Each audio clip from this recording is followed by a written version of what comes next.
Hello students, this is Shivani ma'am. Now we continue with the chapter number 4, the final victory. Students, please open your book at page number 33, paragraph 2nd. Now the narrator says that over the years he had seen a lot of guys run kites, but Hassan, who was Hassan? His servant's son, was by far the greatest kite runner he had ever seen. And Hassan was a wonderful kite runner. It was downright eerie the way he always got to the spot the kite would land before the kite did. Now, what is eerie? Eerie means strange and mysterious. Hassan, in a mysterious way, would reach the spot where the kite would land, right? And as if he had some sort of inner compass, he was brilliant at it. Now, the day of the tournament dawned. What do you mean by dawn? The day began. The day started. Streets glistened with fresh snow, fresh snow, and the sky was blameless blue, means beautiful blue. Beautiful it was. The snow blanketed every rooftop and weighed on the branches of the stunted mulberry trees that lined our street. What is stunted mulberry street means? The trees that kept from growing. Have you seen mulberry trees? You must have eaten the mulberry fruit. It is really very sweet and delicious. So this is winter time and there was snow everywhere. Now the narrator says that he heard Baba mutter a prayer. And he says that whenever he went for any competition, his Baba always muttered a prayer under his breath, and he always said a prayer when he left the house. Now here the narrator is more conscious and more nervous because his father has great hopes from him. Now let's come to the next paragraph. The narrator says that he had never seen so many people on the streets. And what were the children doing, people doing? Kids were flinging snowballs, squabbling. What is squabbling? Squabbling means arguing with each other, chasing one another and giggling. Giggling means laughing. Kite flighters were huddling with their pool holders and making last-minute preparations. Now this is the scene before the competition has to begin, right? From adjacent streets, the narrator could hear laughter and chatter. And already the rooftops were jammed with spectators reclining in lawn chairs. Now, what are spectators? Yes, the people who watch at a show or a game, a match are called spectators. Now, these people were reclining on the chairs. Reclining means lying very comfortably in a relaxed position with their back supported, right? They wanted to enjoy this game of kite flying. Hot tea steaming from their thermoses and the music of Ahmed Zahir blowing from cassette players. Children in earlier days, what happened? They were cassette players. And these were the machines for playing and recording a cassette. It was a sealed plastic unit used for playing music.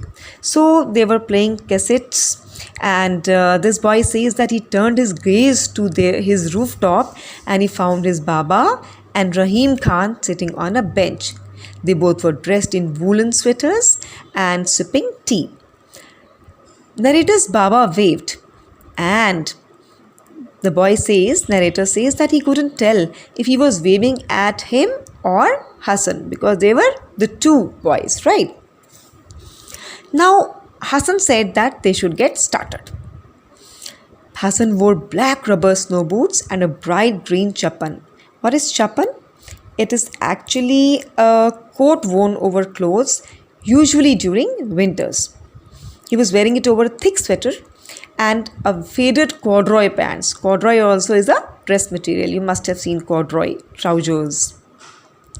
Sunlight washed over his face. Sun was shining at his face, and in it, the narrator says he saw how well the pink scar above his lip had healed. Now, I already told you that this boy, the boy Hassan, he had his cleft palate, right? So, he had a problem in his upper lip and the scar was shining, right? It felt that it had healed. Now, when the time of the competition drew near, this boy Amir wanted to withdraw. He was getting nervous. He thought that he might fail, might not be able to win the competition, and this thought made him more nervous. And he was thinking to quit and go back home. But what happened? It was really miraculous that the boy who was with him, Hassan, he could read what was going on in Amir's mind. And he could read that Amir was planning to quit. And when he understood this, he said, "There is no monster, just a beautiful day." Now the narrator was surprised that how could he be such an open book to him, then half the time he had no idea what was milling around in his head. Milling means moving around in his head. Now, they said, "No monster," the narrator said, feeling a little better to my own surprise. And again at this, the boy Hassan commented, "No monster? Are you sure?" He closed his eyes, nodded, and then the narrator looked at the kids scampering down the street, flinging snowballs, and said, "It is a beautiful day," and made up his mind to fly the kites. "Let's fly," he said. "Let's do it," the narrator also said. Now Hassan's face really brightened because Hassan was very good at kite flying. Okay, now what did Hassan do? He is all ready for the competition. He lifted the kite, red with yellow borders, and just beneath where the central and the crossbars met, marked with Safo's unmistakable signature, he licked his finger and held it up, tested the wind, and then ran in its direction. On those rare occasions, this boy was so brilliant that in summer, how did he decide that how to fly the kite? He would kick up dust to see which way the wind blew it. The spool rolled in the narrator's hands until Hassan stopped about 50 feet away. He held the kite over his head like an Olympic athlete showing his gold medal. Now the narrator jerked the string twice. This was their usual signal, and Hassan tossed the kite. The narrator now took a deep breath, exhaled, and pulled on the string. And within a minute, his kite was rocketing to the sky. So children, we have done this chapter till page 35, first line, and we will begin with this chapter. We will continue this chapter again tomorrow. So please do go through the video once again and do take a good reading, thorough reading of this chapter. You will really enjoy it. Thank you and have a nice day.